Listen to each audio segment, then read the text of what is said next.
mula po sa kanila bago po sila bumalik sa lugar ng Amerika sapagkat isa po sila sa mga tao, ulitin ko po, na ginamit ng Diyos para sa bangay ito ay matayo at magamit para sa pagsamba sa Kanya.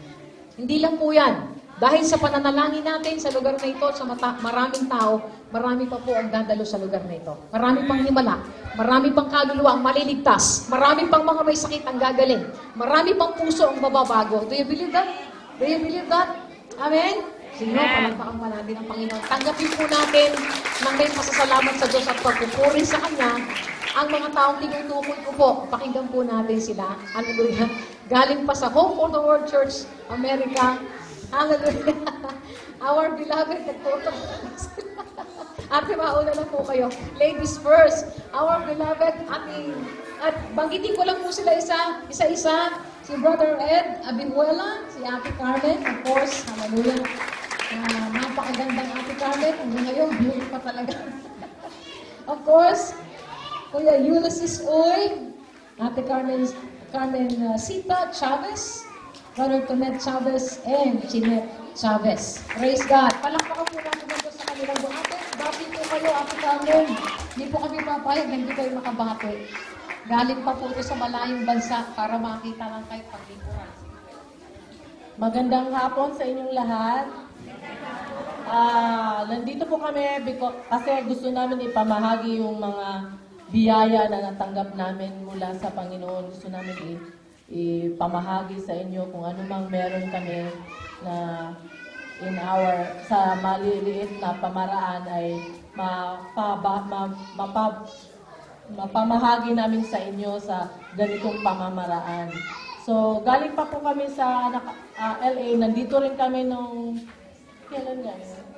December 12. Tapos,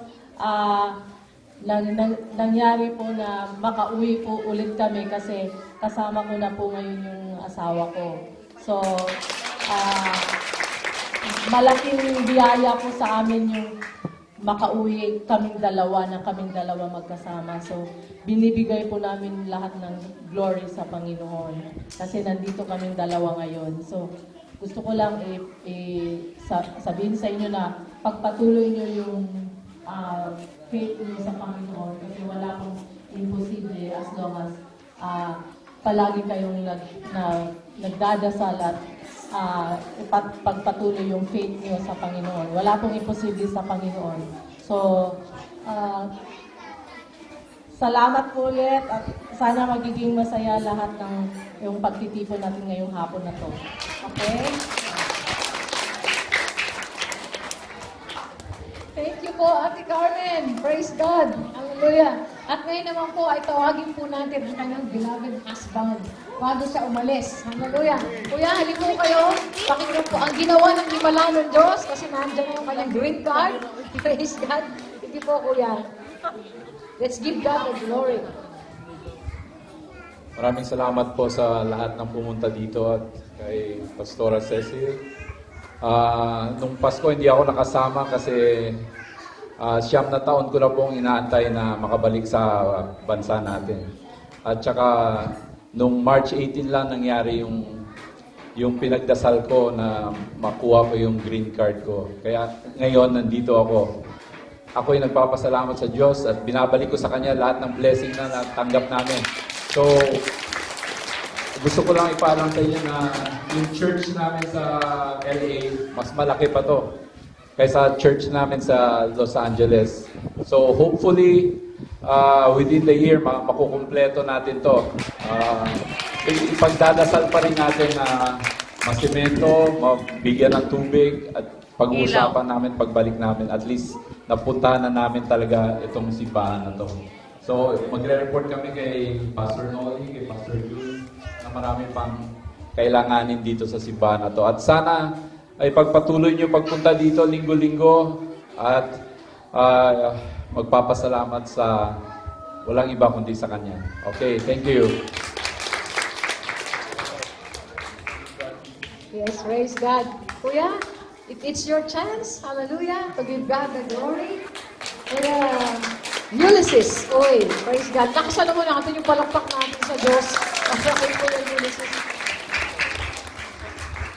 Salamat, Pastora Cecil. Yung puro milagro ang nangyayari sa akin kada kalakip ako sa Hope for the World. Stranger ako noon sa Hope for the World. Ngayon, pag step namin dito, ibang feeling namin. Like, I have tears of joy. No wonder, nag-ano ko, bakit ang pinakamahal na mahal ng Diyos ay dalawa sa Biblia eh. Ang mga bata, kayo yon, at saka ang mga byuda, hindi yung mga byudo. Ngayon ko na nalaman, ang biyaya na natatanggap na namin lahat, gusto namin maibalik sa inyo.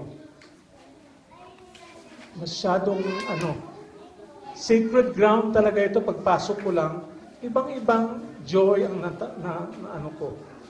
Salamat. Ano pa bang sasabihin ko? Salamat sa inyong lahat. Kami ang magpapasalamat sa inyo na nandito kayo. Thank you. Thank you very much. Thank you po, Ulysses. Thank you so much.